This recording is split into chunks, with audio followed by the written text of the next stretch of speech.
This video is a part of my full digital guitar pedal building course. In this episode, I'll teach you how to use the DaisySP library to implement some cooler sounding effects. In the end, I'll have made this chorus pedal, or have taught you how to implement your own specific effect. This course is also sponsored by PCBWay, a quick, cheap, and well-made solution for getting PCBs custom manufactured. I'll show you how to order through them later in the course, so stay tuned for that. Now we can finally move on from this distortion and get to coding some stuff with the DaisySP library. Like I mentioned before, DaisySP library is this amazing DSP library by Electrosmith. So it's made perfectly for the Daisy, and it just has a ton of different effects, processors, all these things. Here I am just on the GitHub page for it. They do have stuff listed. Here they have all these references and everything, but I don't think it has anything as nicely written out as this. So here you can see all of their different things: control signal generated, drum synthesis, all this stuff. Effects processors is kind of the guitar pedal stuff. Or for us is guitar pedal stuff, but there's so much for modular synths and just nice like utility classes and things. But here you can see like auto wah, chorus, which we'll use, decimator flanger, overdrive, so much pitch shifter, some very cool stuff, and it's super easy to implement. And once you learn how to do one, it pretty much applies to everything. So basically to kind of figure out how what functions and methods are available in these, I think here might be a nice place to do it. So like if I search chorus, I was right there, I can click chorus here, and then it will just tell me all of the different methods for this class that we can implement. So you can see pretty much every single one of all these processing ones will have your init, which we will put in the main function. You have process, which will be where we actually give the input, as you can see here in that the process block, and then all of the parameters, which is in the process ADC, where we would put that. And then if you're on the GitHub, you can also just click the header file, the .h file, which in C++, that's just where you put all those declarations, so we don't run into the stuff that happened to us earlier. But this will also just kind of have everything nicely laid out that you can see, but it's a little better over here. So if you want to put a chorus, which again, I'm doing a chorus, but you could pick anything from that list and do that if you want. I am going to delete all of this though first. So here I can just say like sig or wet. There's a lot of different, do whatever you want, but just something else. But distorted signal, I'm going to delete distortion amount. So we need to declare some variables. First, we can just declare our chorus just like that. It's literally whatever name will be listed up here. You can see it says to say this include chorus H. By default, you'll have the include DaisySP library, so that will literally just include everything. You could, I guess, take that away and just write chorus, but might as well just keep the whole thing. So I can say chorus, and then we can kind of declare all the different variables we want for it. So I was going to do just 3 knobs because that's kind of simple, easy. A lot of choruses only have 3. So you can kind of pick which parameters you would most want, and then others you can just have like preset for whatever type of sound you sort of like. So here I'll just write a feedback, which even if this is something you're not going to have a knob attached, it's still good to declare. So do that. I'm going to do delay, milliseconds. It's nice to kind of write that out. And then rate, which I think I'll have rate depth, and yeah, those will be the changeable ones. I'll just default them to 0. And I'm also just going to throw a filter too and do like a little tone knob just so we can get another DaisySP thing in there. So if I go to filters, we can see the different ones. A 1 pole filter is just your standard low pass or high pass filter, and that's all I want is just a low pass filter.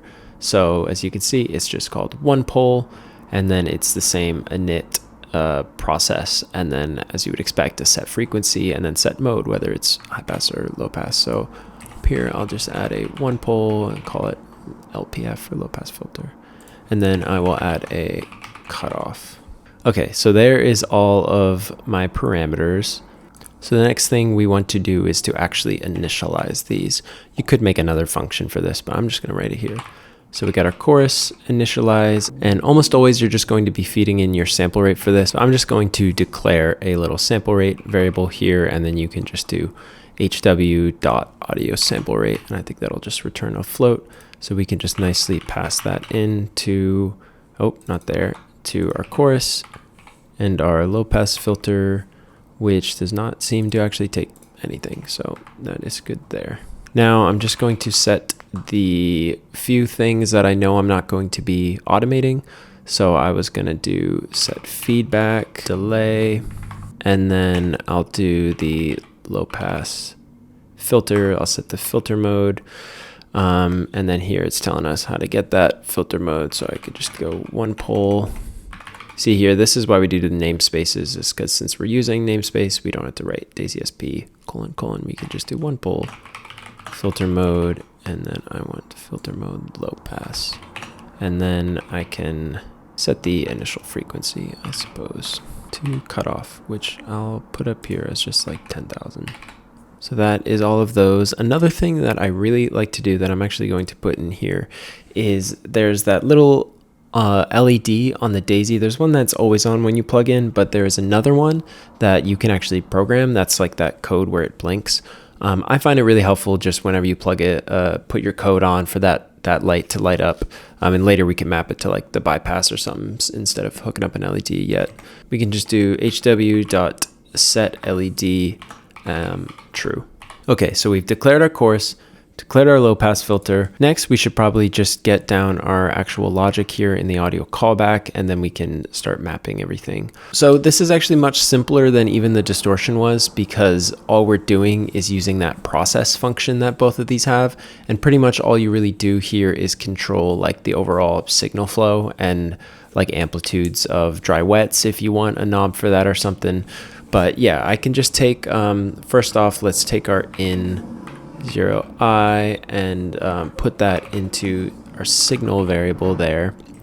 And now I can take signal, and now here's like those signal flow kind of stuff. Do we want the filter to be before or after the chorus?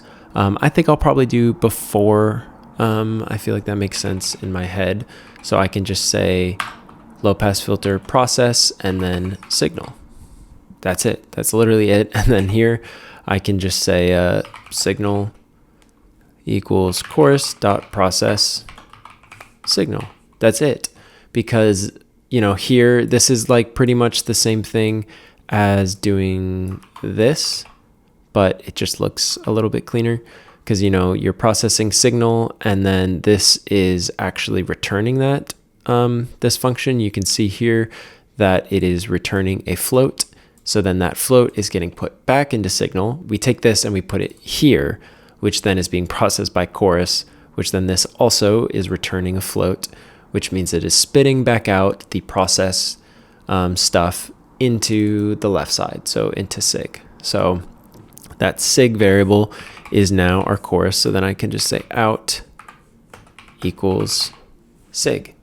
And we're done with the chorus. Obviously, we got to map stuff, and there's a little bit more, but it's that simple, the DaisySP stuff. You could literally combine this to like one line of code if you wanted to, but might as well, since it's simple. It's honestly a good reason to just kind of write it out. Some people also, you could say, you could have another variable here, one that is like chorus wet and low pass filter wet, which you definitely want to do when things get more complex. But for the sake of this, it's simple. So this works. Okay, so I am actually going to set default values for this, even though I didn't before. I don't really know offhand what'll work well. We'll say that just so we don't have to map anything and we can get stuff sounding good. And then I have to go set those here. All right, let's see. So as you can hear, there's definitely a chorus going on there. My values are obviously a little bit strange, but you can especially hear the delay. So it worked, and it was that easy. And all we have left to do now is map our stuff, and we will be good. So let's go down here and sort of determine, and I'll show you how to do exponential curves on your knobs. So I'm going to do the rate, depth, and cutoff. Maybe cutoff I could change, but I don't know. It'll probably work.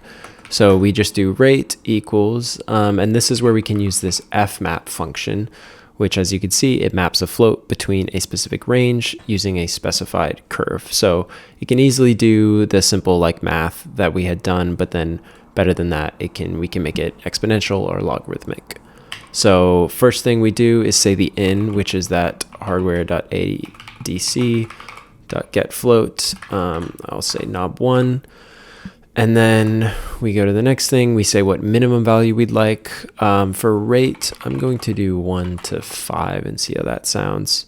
And then here is where we do what curve we want. I'm just going to set exponential so we can kind of play around with that. Oh, this should be uppercase. And then let's do depth. Depth, I think, is just 0 to 1. So I'm just going to keep it as that, but we'll do exponential. And then cutoff, I think, would make most sense either linear or maybe logarithmic, because this is a low pass filter, so lower values will be more muted, and exponential wouldn't really make sense because we'll mostly want to be in the high ranges. So it might work to just do logarithmic. But I'm also realizing I do not have a third knob set up. I totally forgot I had the pod, so for now I'm not going to hook up a third knob, but you see how easy it is. Luckily the cutoff isn't as important, so let's just go under here and let's say set frequency, LFO frequency rate. All right, I'm going to hook up my guitar this time instead. All right, here we are. I have the guitar set up and both knobs are down, so shouldn't really be hearing much, but hopefully I think this is rate and then that should be depth, so we'll keep that lower. Yeah, here we go, we have a chorus. I mean, that's it for the DaisySP library. You could literally have done this with the pitch shifter, a flanger, anything, and then you could have now take a pitch shifter that you're feeding into the chorus and then throw that into an overdrive. It's really that simple before you want to start making your own effects from scratch, which I definitely recommend. I feel like when I first learned this, I was in college and I definitely sat around in DaisySP world for a bit too long, but it does still create some amazing effects. So I highly recommend it. Before we move on though, I do want to add a bypass switch since the final pedal will have that and it's really simple to add. And then for now, I'm just going to hook that up to the LED that is on the Daisy by default that we had used earlier. I normally don't like to touch that and we could hook up an LED, but it doesn't really matter for now. So in terms of hooking up a button, like I had mentioned earlier, that's something that we will be hooking up just to the D stuff. And then for me, I'm using the Daisy pod. And if you have a pod, then we can see here, these two buttons are D27 or D28. So you just can pick one of those. So up here, I can just say switch. I'm just gonna say foot switch for now. So we'll just act as if you have a foot switch, and maybe you do. In terms of hooking that up to, like I just said, you plug in to the D, but it's just 2 pins, a switch typically. So the other one just goes to ground. And you can look at schematics. Some will have more pins. Some pins might just be for stability. Some you can have different sort of places or different states, but you can kind of read the schematic, and hopefully yours just has 2. So you can just plug them straight into that. Okay, so we want to come up here and add just a bool that is our bypass. I like when pedals start bypassed, so that's up to you if you want to start it when it's on. Bypassed is obviously when the pedal is off, or it just means it passes the signal, so there won't be chorus on it or whatever effect. I like when that starts as on, when you can't hear your effect. So I'm just going to, by default, put that to true. And then we want to initialize our switch, so I can just say foot switch dot init, and then we want the pin, so I have not added that yet, so I could say define switch. I'm going to write D27, and then coming down here I can just put switch. So if you come here into the libdaisy documentation, you can search for switch and we'll see it here. This is our switch. So here are all the different methods. We just did this init one with the pin. And then here are all the different ways that we can kind of get data from them. You have falling edge, pressed, rising edge, and these are just all about like what state of it being pressed is it at. falling edge, you can just click it. True if the button was released. So if you hold it down, then that gets triggered the moment you let it up. Rising edge should be the opposite of that, right when it's pressed. Pressed is obviously like while it is being pressed, or if a toggle is on. So if you have one that is just switching to two states. Debounce is what you call in whatever kind of function that you're actually checking for. So if you were checking for this in this main that is always looping, so down here you can see this is always looping. I know I said this is called once, but then there's this while loop that is always looping. So you could call debounce in there. I'm just going to do it within this process ADC. So I can say foot switch dot debounce. I'm not sure if one is better than the other. In the examples codes, I've seen people do both. I'm not totally sure, to be honest, but just since we already have all this stuff in here, I'm going to put that here. And then we basically want to say if we are being pressed, which mine is just a single state one, and we're going to kind of treat a foot switch as that. So I'm going to say rising edge, which was like the moment it was pressed. Then we want to set bypass to the opposite of bypass, if that makes sense. So if bypass was true, which it will be in the start, then when you press it, what do I keep doing? When you press it, we want it to just change to the opposite of that. So that's all you got to do. There are a couple other ways to write this. One way that I really like that a lot of people don't really use are the bitwise operators. So I can say bypass and then the little caret equals foot switch dot rising edge. This is this either or not either or, like this exclusive or, where basically if both of these are the same value, this will return 0 or false. And then if both of them are different, then it will return 1 or true. So you can think of this in the beginning, how bypass will be true or 1. And then until you press the button, this will be 0. So they'll be different. So this will just keep being 1. And then the moment rising edge is pressed, this will be 1. And then this will be 1, and then that means that this will be 0 and turn to false. Kind of confusing, but just know that you can write that and everything will work great. And then what we can also do is set the LED. I can go set LED to, we would want the opposite of bypass, because if it is, you can think of a pedal, when you turn it on, you want it to light up. So when you're not being bypassed is when you want it to light up. So we can just set it to the opposite of that. And then up here, we have all of this processing code. And we basically want to say in the end that if you are bypassed, just simply be the output. So we could do something like if bypass, then out equals in 0i, and then else 0i equals sig, and that's all you need. Or you could use the ternary operator. Yeah, let's try this out. All right, so here's the pedal, and like I wanted it to, it is bypassed from the start. Mine is hooked up to this button, and now we can hear the chorus.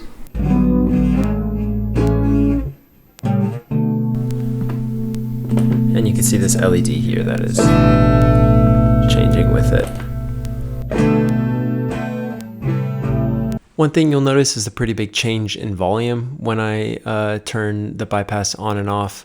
That's because some of these processings will kind of, have certain volume changes. So it is pretty normal to just apply some makeup gain. You could honestly even define that up here, or just have some big variable of makeup gain that you're always applying to this end thing here, like 1.5 or something is typically fine. So you can play around with that, but that is pretty much it. Later we will add the LED code and get this, we'll have to change where everything is hooked up to and all that. But yeah, I mean, that's like genuinely how you do 80% of this stuff when you're just using the DaisySP library. It really is that easy. And if this is really complex for you because you're just learning to program, I promise that if you just spend some time getting the basics of any programming language, then this will be much simpler, because all of this stuff, like you can really ignore a lot of it, and then the rest that you shouldn't ignore is all just in plain English. And as long as you know the kind of audio terms, then you'll be totally fine. Isn't the DaisySP library just awesome? Congrats on finishing the episode. Hopefully by now you have a basic understanding of how to use the DaisySP library, or just any libraries you might stumble across. In the next video, we'll go over how to set up our drill schematic and just your overall layout that you want for your pedal. This is where things start to get fun, so make sure you look at the playlist below to follow the full build. See you there!